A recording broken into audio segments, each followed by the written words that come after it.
Welcome to the American Contractor Show, the show that's all about American contractors living the American dream. I'm your host, John Dye. Each episode, we'll introduce you to contractors just like you who have beaten the odds and leveled up their game to become the dominant force in their markets. Together, we'll explore the tools and tactics that unlock the secrets to their success. Join me as we begin the journey that leads to the realization of your American dream.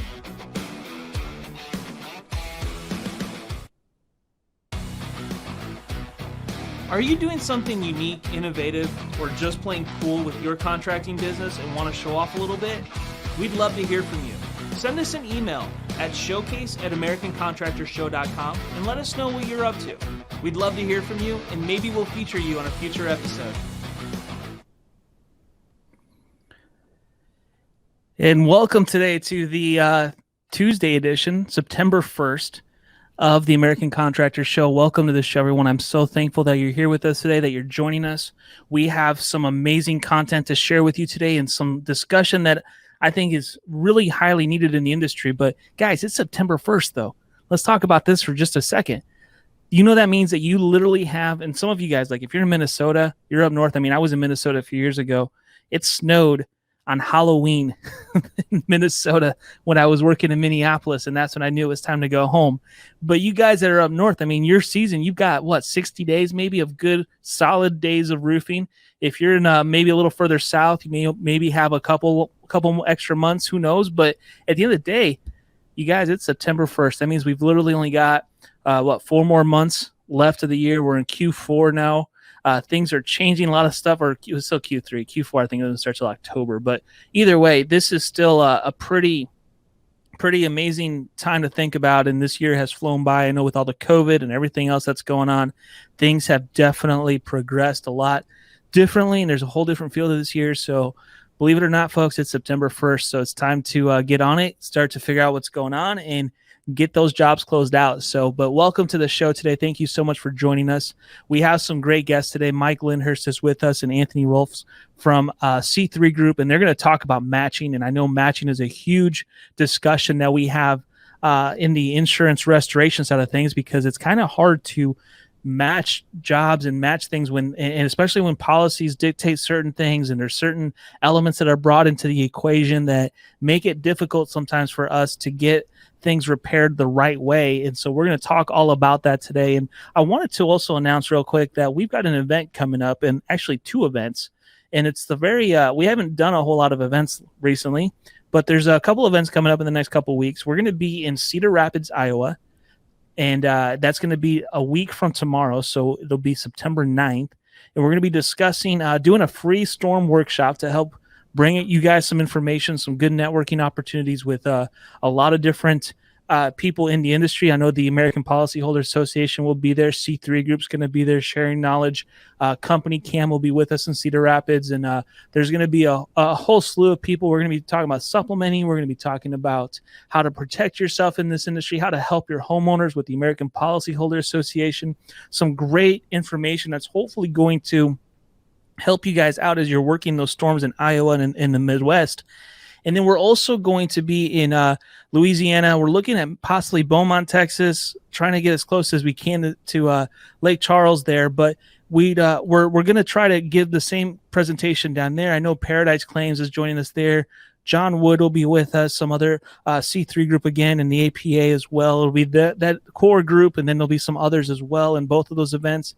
And it'll be Wednesday will be a workshop, and Thursday we're actually going to do some volunteer work. We're going to go into the community and actually try to help as much as we can, do some cleanup efforts. Very similar to what we did in Nashville earlier this year, which was one of the last events that I was able to go to. We're going to do something similar like that in Cedar Rapids and down in Louisiana for Hurricane Laura. The survivors, and give them some hope, and hopefully give them a hand.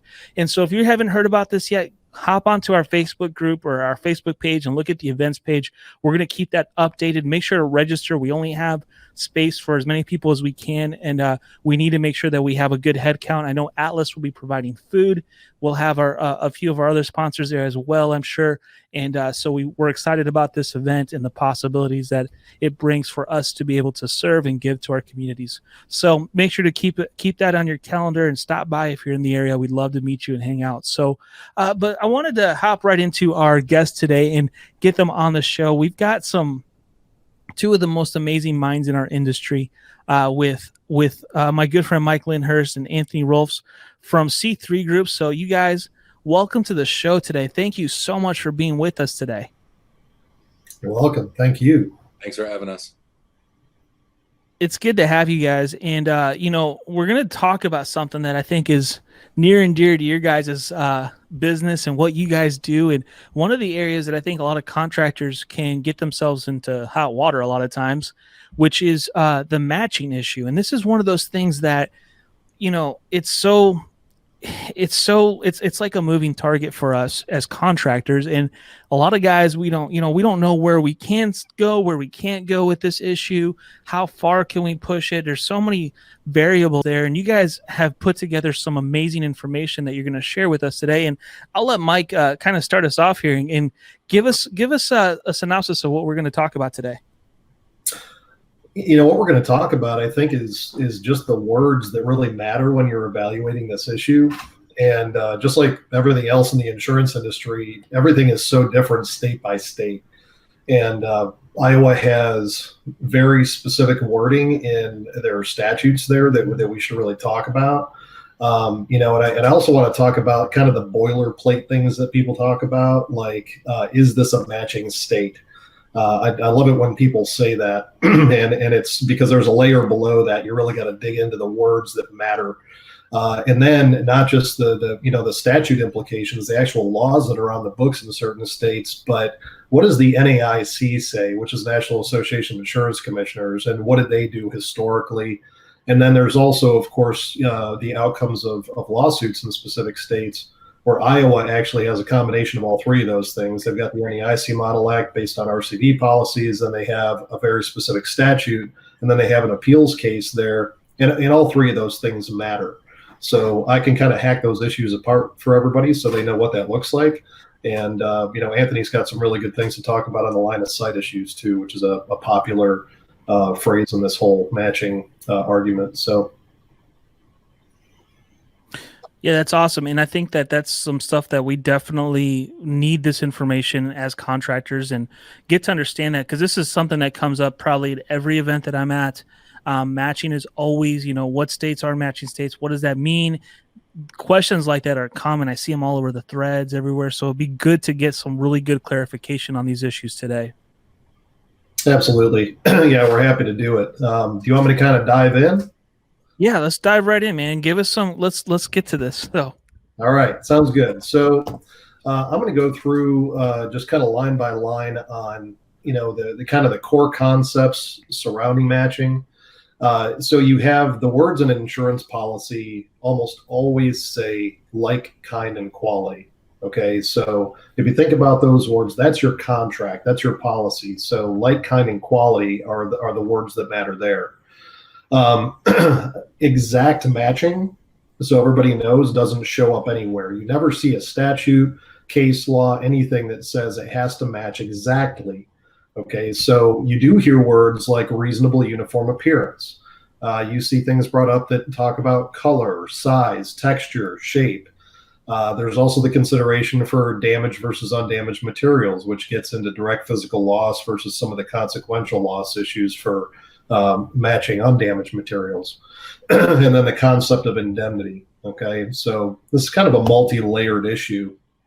But related to specifically Iowa, I'm going to jump into what the statute, which is it's a legislative law. This is something that went from the National Association of Insurance Commissioner.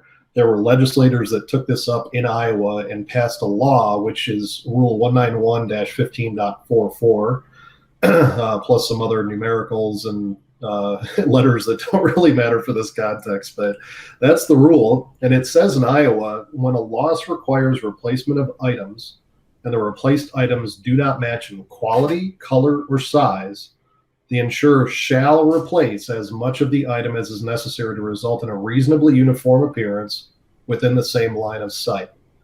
So think about the words that really jump out at you in Iowa when it comes to this law. So if they don't match in color, okay, color is probably the highest standard because, of course, materials can fade over time, which is an issue. For instance, you have a siding that's still made, and it's an Alcoa siding, and it's some version of white. It's their Arctic white, and it's been on there for 10 years. Well, if the same size is made, and the same texture is made, and the same reveal size is made, and it's actually technically the same color, but it faded in the sunlight, then it's not going to match with color. So, this is a pretty hard, it's a high standard in Iowa, I would say, for the color triggers. And then a reasonable uniform appearance. For contractors that are watching this, what I would do is try to get a picture side by side, right? So if you see some siding and you think it is made, and you see that it's all matching before the loss occurred, and you hold up a little swatch of the siding, you can see that color difference. That's your trigger. That's your really good evidence to show that it's not going to match. And again, color is the big thing here. The other predicating factor in Iowa that matters is this line of sight issue. And line of sight is a really interesting issue to me because say that hail comes in and it just hits one side of a building and it's just a 4-sided typical structure, right? Well, if you replace the front, then you have to replace the side on either adjacent side. So, Anthony, you've come across some folks in the field there, and you got a couple of really good talking points related to line of sight. Can you tell us about those? Yeah, absolutely. So with regard to the statute, there's this, it says a reasonably uniform appearance within the same line of sight. So what you're asking yourself, if you're a contractor, well, does that mean this corner post, or does that mean this corner post? Or what if I back up and I can see, what if I can see both? And what the general rule in Iowa is, that we have encountered on a large loss that we're working there in a community association is on this one of the walls was damaged. And so the contractor, or excuse me, the adjuster had a really good phrase that it really stuck with me. And I think it'll be handy for your contractors out there listening. One wall of damage gets you 3, 2 walls of damage gets you 4. Right? Because if you think about that, if you look at an elevation and go corner post to corner post, those corner posts connect. And if you do that at every one, you'll work it around. And I think as a rule of thumb, it's a general, really good rule of thumb to follow. So if I'm out there and I'm doing contracting and I really want to benefit my, homeowner or my client as best I can, we're going to have our predominant windward elevation. Really try to find, because this is one of those instances where you find a crack, you find a little chip, you do that extra little time and get that extra elevation. That could be the difference between a full wrap and those folks coming out of pocket for that other elevation.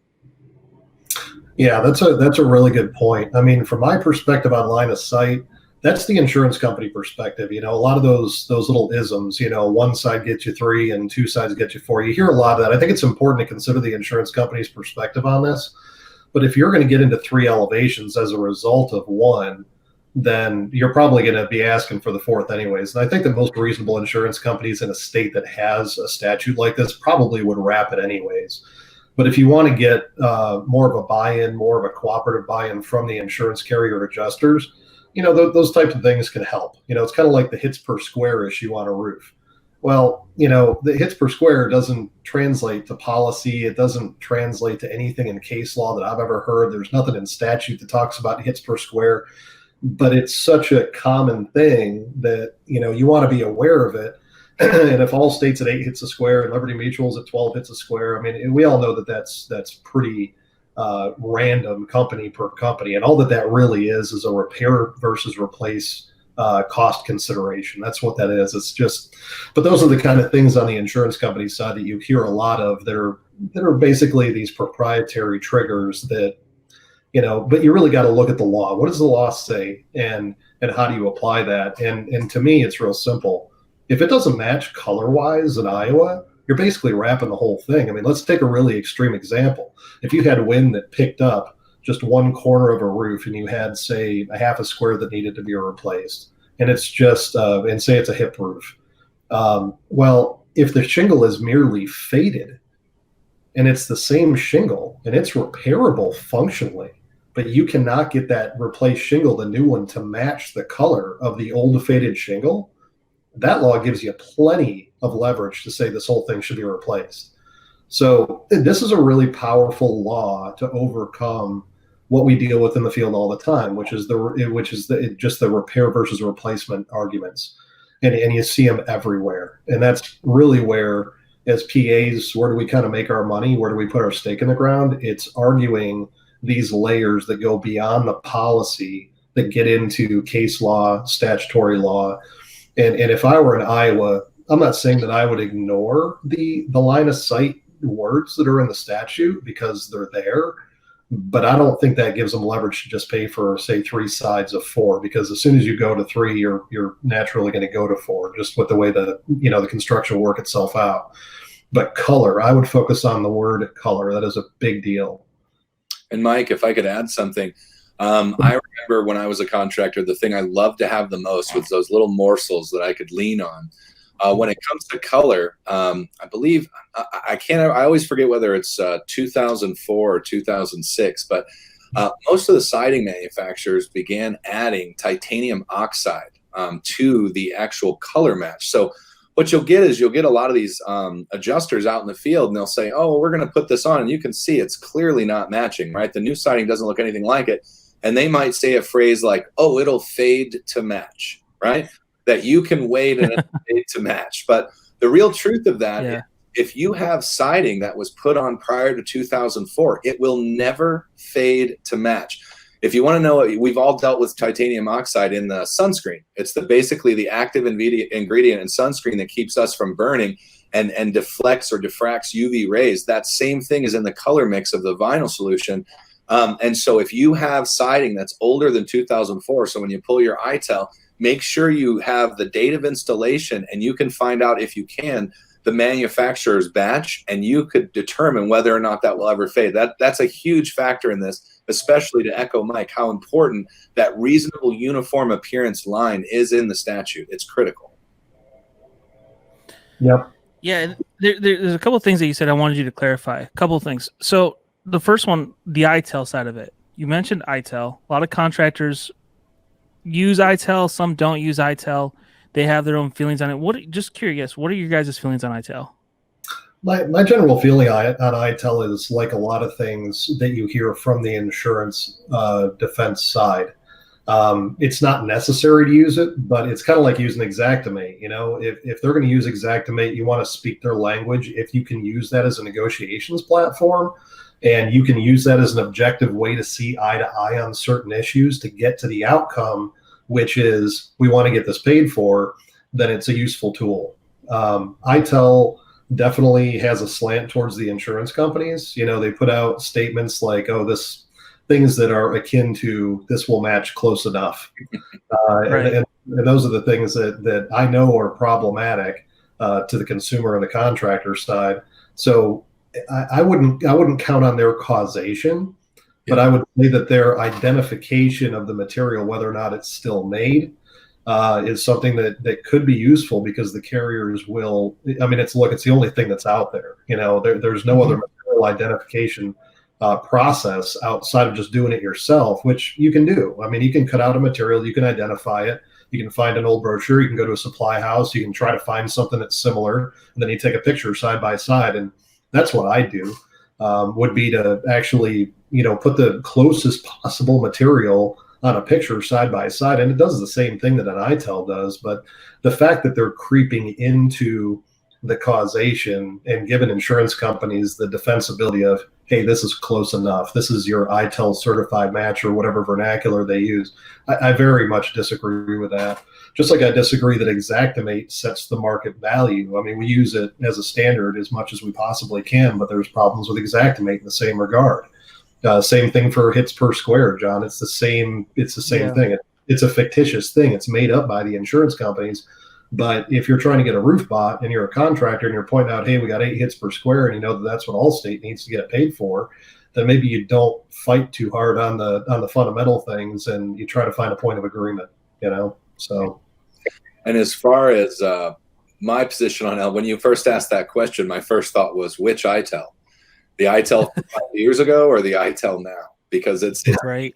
There's a very different standard of excellence within that company that I've noticed.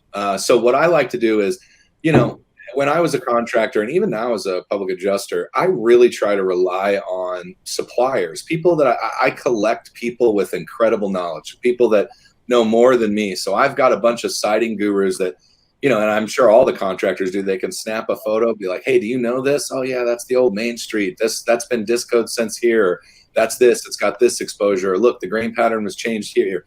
And I would lean on those. And I kind of see itel like I see a hammer. You can't build a house with a hammer, but it sure as heck is useful. It's just sometimes you need it and sometimes you don't. And I think that goes along with just about anything that we say is, it's got to benefit you, benefit your client, and benefit your ultimate goal of getting the work handled and setting good expectations. Yeah, I totally agree with you there. And I think the key here is, the policyholder. We as contractors focus on it we'd love to get that full house wrap because that just equates to more money for us. But at the end of the day, though, it's not even about that, though. It's really about that policyholder and what they really need to have done to their property, because it's their property. They're the ones that are going to deal with the repercussions either way. How often is that something that contractors overlook, and what do you guys think about that? I'm glad you brought that up because, John, what our mission is, not just at C3 Group as fiduciaries for the policyholder, but also at the American Adjuster Association with our legislative priorities. But if you don't focus on the consumer as the number one priority, even if you are in a vendor position as a contractor, that will work itself out, as they say. If you try to, if you're not aligning your interest with the policyholder, and you're just trying to make as much money as possible on the case despite the policyholder, that will show up. And, people figure that out. Okay, smart consumers will figure that out. We deal with business people and homeowners associations and commercial clients all the time. And they, I would say more on the commercial side, people will figure it out than they will on the residential side. But to that point, the first part of that policyholder, I want to point something else out that's critically important, and and it's the policy. Okay, all of it starts there, and I want to go back in time a little bit because this is really important to Iowa specifically as well. History lesson in Minnesota, there was no matching statute. Okay, and I still don't think there's a matching statute in Minnesota if I remember correctly.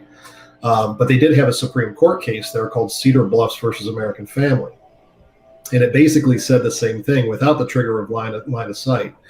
And American Family dragged this thing all the way to the Supreme Court, where an appraisal panel gave an entire homeowners association new siding based on a color difference, merely a color fading difference, like what we had mentioned prior. And AmFam responded by just simply changing the policy. So even though the Supreme Court case law in Minnesota supports if there's a color mismatch, you have to wrap the whole thing basically, that doesn't mean that they won't just write it out of the policy. So I've actually got it up right here. So this is going into damaged versus undamaged portions in a policy. So if you're a contractor, and I started this way too, 10, 11 years ago, where I would never get a copy of the policy, but in Iowa specifically, and especially with matching implications, if you're looking at it, start there. It is critical. And the one thing you're going to want to look for, especially if it's American Family deal, is damaged versus undamaged portions. And this is an endorsement. And the endorsement in Minnesota says, at your policy's next renewal, we will update the language, okay, i.e. change the guts of the policy by adding an exclusion endorsement that is called the unmatched property damage exclusion endorsement. And it says this endorsement clarifies our intent that your policy does not cover the cost to repair or replace undamaged materials due to a mismatch between undamaged materials and the new materials that are used to repair or replace damaged property. So, And it also goes a step further because, what happened in Minnesota is the appraisal panel decided and bound American Family to paying for the matching. So that was the other layer to this. Can an appraiser and an umpire sign off on an appraisal award and bind the carrier to paying that, or does that turn into a coverage dispute? Well, they lost that too. So American Family now can lose control of the claim and appraisal and go from a minor siding repair to having to wrap the whole complex. They didn't like that very much. So they added this into the new endorsement after the Supreme Court case law that says if the endorsement, basically if there's an appraisal, in the event that a claim or dispute arises over this matching issue, appraisers and umpires do not have the authority to determine coverage, exclusions, conditions, forfeiture provisions, conditions precedent, or any other contractual issues. So, this is the big end around, which has been happening for years. If they don't like something, all they got to do is write it out of the stinking policy. So, really, that's just kind of the way this works. They did it with mold. They've done it with capsule mitigation in Florida. Anytime that there is something that is a really good benefit to a consumer where their property is going to be put back in a better condition, they always have an indemnity argument, which is, well, it's not damaged. They're going back in a betterment condition. The reality is that all of these policies are going to put a client back better than they were before anyways. Okay. So, and this gets into the law of indemnity. The law of indemnity is actually pretty nebulous. There's a bunch of different definitions of this, but a lot of people think it's like for like kind of quality. Well, the reality is there's code coverage. You're going to have a betterment for, new in exchange for the old stuff. That's the promise of a replacement cost policy alone. You're going to have, the law and ordinance coverage is going to pick up the code issues. And then with the matching law, you're going to get all new stuff. It's not even damaged property just to match the stuff that was damaged. So it's a pretty big betterment, bargain that you're paying for in your policy premiums. So, all of those things matter. So I would just really encourage it, from a contractor's perspective, get the policy and really look for these things, because if you're going to ask for matching, you better make sure that there's, that there's not this exclusion in the policy that would take it away. And as a matter of fact, that's listed, Mike, to echo what you're saying. It's listed in the Iowa language. It says such repair or replacement not otherwise excluded by the policy shall be included in the loss. So, even right there. And funny sidebar, because who doesn't like funny anecdotes?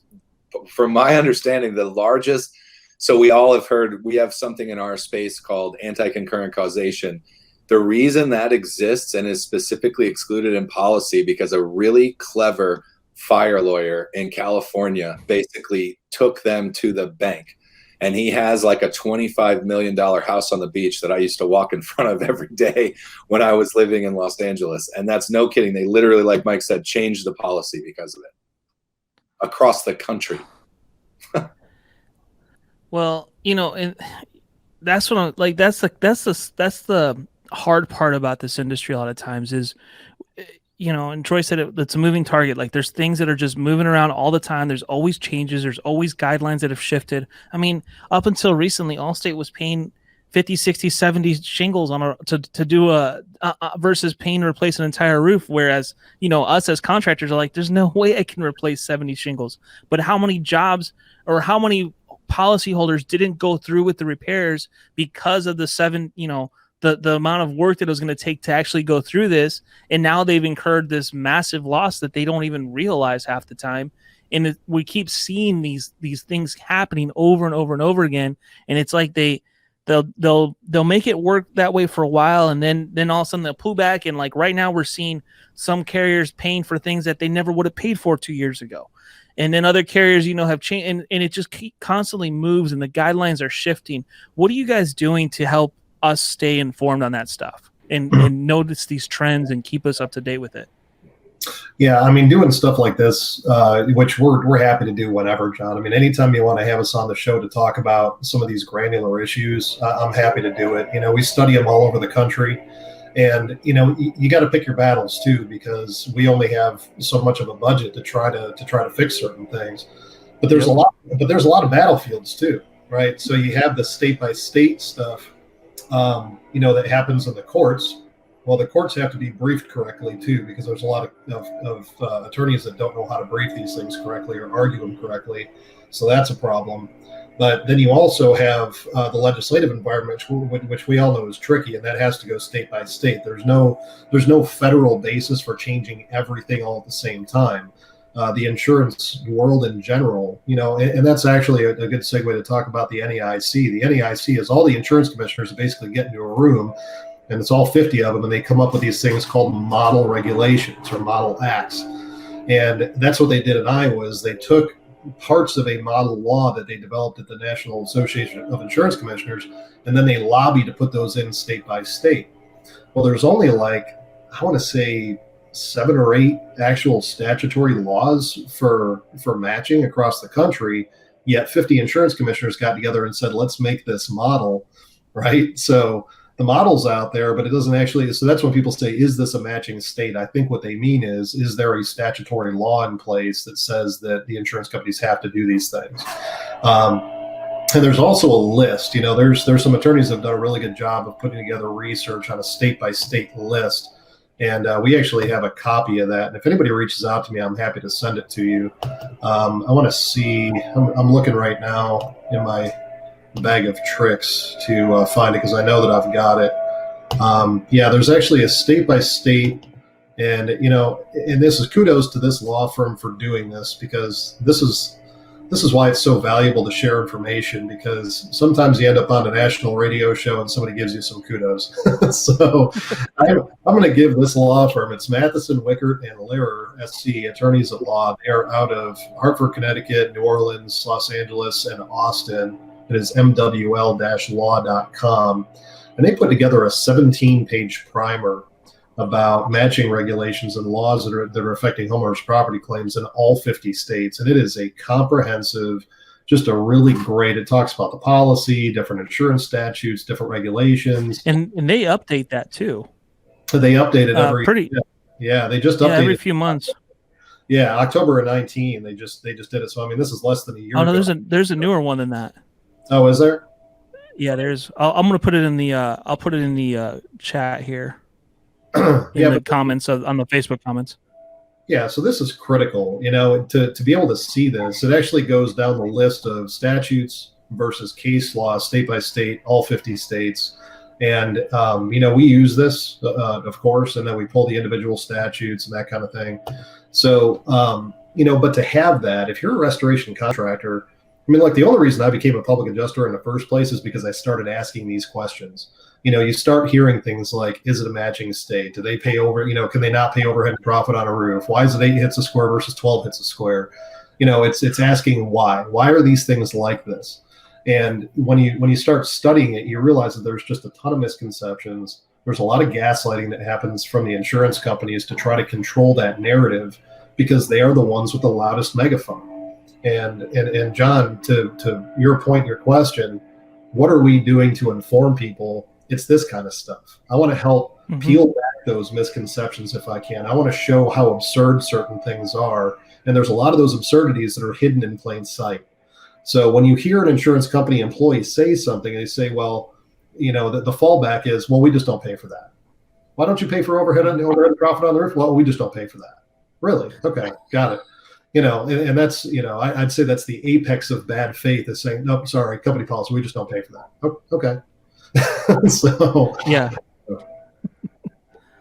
No, and I think what you guys are doing is amazing. And with AAA, with this, getting this information out there is massively important. I'm going to share this real quick, the screen share. In fact, I want to while we're talking about this is one of my favorite documents. You mentioned it, and it's this thing from MWL. And one of the most fascinating ones for me, because I live in Indiana, so I love what they say here, where it says insurer was required to match shingles on a roof where insured had an RCV policy, and experts testified that mismatched shingles and siding lowered the property's value. I'm like, boom, that's like so big right there, because that, in my opinion, that's the ultimate loss. Okay, if you wrap a house based on what a carrier is telling you to do, and you end up basically diminishing the value of someone's home and someone's property, Now it's a whole different. That's a whole different argument in my mind, and I love that that's the case law that we have in Indiana because it's. And I tell people do that all the time. Like if you can get if a policyholder can get an appraiser to come out and just say a property appraiser say if you do this to your house you've lost $5,000 in value on your house. That's pretty important. That's pretty significant. If I'm a property owner, I want to know that. That's my biggest investment. And so that's some cool stuff there for sure. And John, No, hey, I had a nugget, Anthony, because I don't want to lose my train of thought. I'm sorry I interrupted you, but it builds directly into that point. When I said you have to start with the policy, okay, Yep. You hear this all the time. Well, we only pay for direct physical loss. That is not true. What they pay for is damage or loss or damage. Operative word there is or damage. And what is damage? If you look at the dictionary definition of what damage is, it can be what they call a pecuniary loss, a money dollar damage loss, i.e. it matched before, it ain't going to match afterwards if you try to do this repair. And that is going to result in a loss of value to your property. That is damage.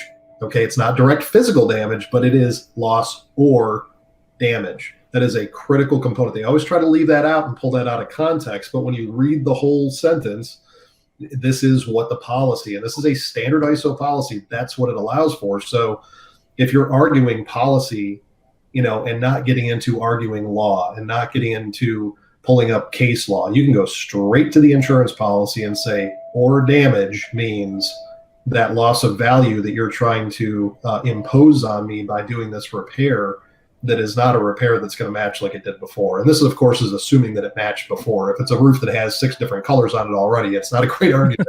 But if it was all the same thing and it was all contiguous and monolithic and homogeneous, if you will, then it should be like that after the loss. Okay, so Anthony? It doesn't surprise me. Great minds, right? That's right where my head was at. One of my peers has a definition of the principle of indemnity that I've always liked.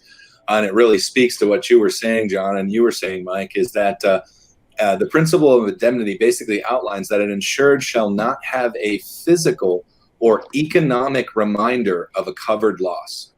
Let that settle in for a minute, right? So a physical, meaning the damage, or an economic loss, right? An economic reminder. So if, John, I know as a former contractor myself, I know one of the things I always was fond of saying is, well, curb appeal makes up 20, 15, 10, 25% of the value of a home, right? Like we have those numbers that we put out there, but that's a real consideration. And to your point with that shingle scenario that you outlined, I mean, imagine that. Imagine someone wants to piecemeal, I think you chose Allstate, that roof. And suddenly it looks like an old, weathered shake roof that you weren't intending that look, or one of the old Certainty, I can't remember the name of that color that Certainty would use, but it had like red and green and brown and it had all those crazy colors. I mean, you don't want it to look like that. So that's something we lean on. And again, with reviewing the policy, what I can't stress enough, especially when you are working on commercial large loss, make sure that you have somebody, a PA, an attorney, whoever it is in your network, just sure you have somebody that can interpret that policy for you accurately or help out. Because like Mike said, that is literally the rule book to everything that we do. Everything. Mm-hmm. It's that policy and how that policy relates to statute. Yeah. Absolutely. Well, guys, I know you guys are going to be in Cedar Rapids, right? And then we'll be in Louisiana too, and I'm really excited about that because there's going to be a lot of conversations like this going on. That if you're a contractor and you're working those areas, you definitely want to be there, because if your goal is to just go out there and throw some roofs on people's houses and slap some new siding up, I'm sorry, but you're really doing your customers a disservice and you're doing our industry a disservice. These conversations, understanding this stuff in depth, if you're going to provide that value to your policyholders, to your customers, is super important, because if the insurance company's paying, you better know how it's designed to work so that you can at least give them some guidance or point them in the right direction, or know when to back away and bring in an expert. And so we talked about Cedar Rapids. That's going to be a week from tomorrow.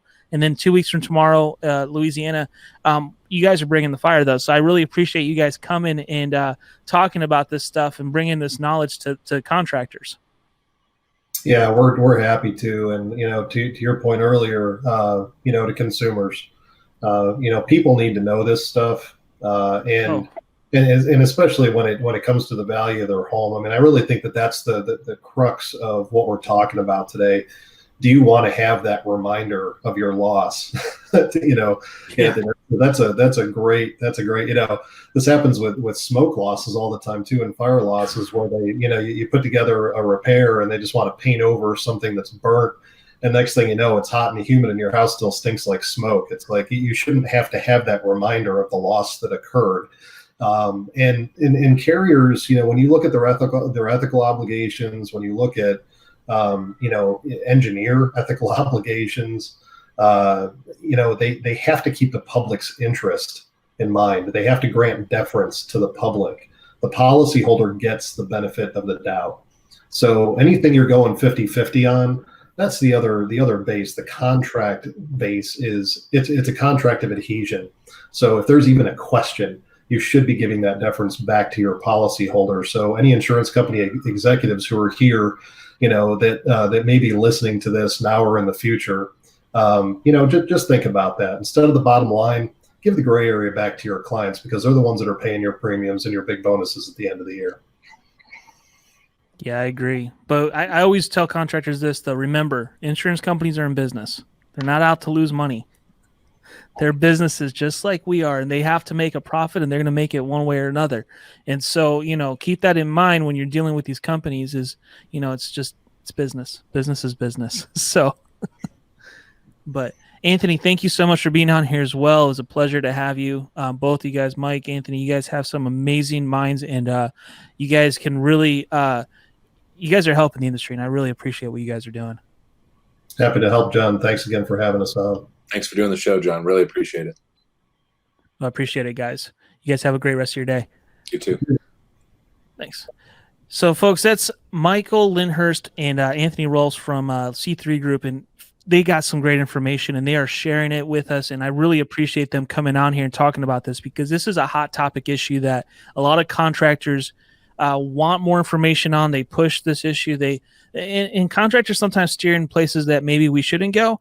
But at the same time, having these experts come on that can really explain this stuff in a way that we can really comprehend it and take that information and build better businesses and better scenarios, not just for us, but for our policyholders, not our policyholders, but our customers, and give them the best information possible as we help them navigate through these tough times that they're dealing with. And that's a big part of what we do. So I really appreciate you guys tuning in today, being a part of this episode. I know that if you're listening to this is an important topic to you, and I appreciate that you appreciate this. So thank you so much for joining us today. Make sure to check us out if you're near Cedar Rapids or working the derecho storms. Come by and see us in Cedar Rapids a week from tomorrow. It's September 9th. It's going to be a phenomenal time to network and get some great information, answer questions. We'll be taking, I'm sure there'll be plenty of Q&A sessions and tons of great information. I saw what the APA produced the last time we did one of these, and it was amazing. And then if you're in Louisiana, you're working Hurricane Laura, meet up with us, come spend an afternoon with us. I guarantee you that you guys will get some great information. It'll help you as you continue your business and doing this stuff. So thank you so much for joining us today. We will see you guys on Thursday again for another edition of the American Contractor Show. I'm your host, John Dye, and it was a pleasure to be with you. You guys have a great rest of your day. We'll see you soon. Thanks so much for watching today's show. Make sure to like and subscribe our pages so that you can stay up to date with every episode. And by the way, this show is all about you, the American Contractor. Be sure to comment and let us know what you want to hear about and what subjects you want us to touch on. We'll be sure to include them in a future episode. Thanks again, and I hope you have a great day.